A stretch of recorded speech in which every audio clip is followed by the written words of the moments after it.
Living in Atlanta, you know what happened in the bank situation with Vegas, and Atlanta had the hardest housing markets in the country, and as well as real estate. And so to have a candidate that's not tied to any Wall Street special interest groups, that a lot of those things hurt a lot of us business people because of elected officials and other folks in elected office who were tied to that. So that was one of many reasons, you know. The black demographic there's been a lot of negativity. People have called Donald Trump a racist. Right. You think what?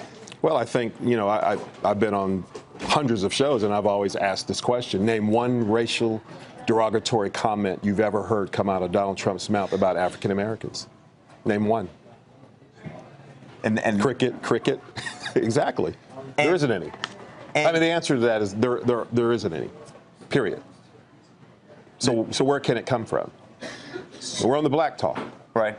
Where can it come from? And so your friends in the community, what do they say? Well, you know, let me give you an example of Nash versus Cohen. The reason why we formed this was formed by Michael Cohen, who is the executive vice president of Donald Trump, good friend of mine, who's a Jewish Americans for Trump. He's Jewish. His parents were Holocaust survivors. And we knew that we saw this last year, that they knew they couldn't challenge him on his leadership and his ability, you know, his business background, et cetera, et cetera.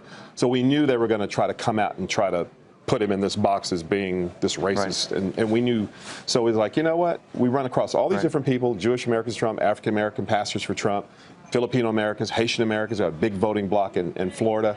It was like, wait a minute. It's like my grandmother said, everybody can't be lying. So it's like, let's put this diversity group together, and we grew. What about the comments he made about when he was in Detroit, about the black community, about the argument that he stereotyped to some degree everybody as being poor, inner city, that whole thing? Well, you know, obviously they try to put a broad brush and say, but, you know, it goes like this. No Republican candidate has spoke so strong and that elephant in the room that's never been discussed in the African American community. And, you know, and the bottom line is if this is applicable to you and this is and you're going through this, then it applies to you.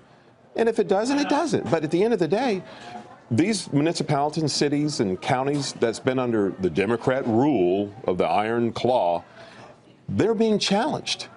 And that's very uncomfortable for that particular voting bloc to keep control and keep a lot of these inner cities and a lot of these churches and a lot of the civic leaders in bondage by like, don't you dare talk to those guys over there. Case in point, we went to Flint, right? And then, you know, with the water situation going on, and then, you know, the mayor of Flint, the only thing that she could do is send out press release. We don't want Donald Trump here because that's distracting. Really?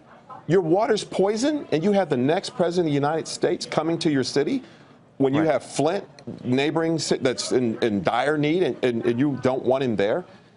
And they put so much pressure. I remember I talked to Bishop Harry Jackson, great guy. He was very catalyst in like letting Mr. Trump come in and say, hey, this is what we got going on.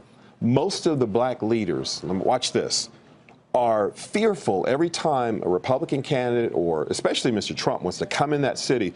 Don't you dare, blah, blah, blah. And they put so much pressure on these pastors, these civic groups, where they're like, they don't want any confrontation. That's why there's a huge silent majority of African Americans who are going to vote for Donald Trump.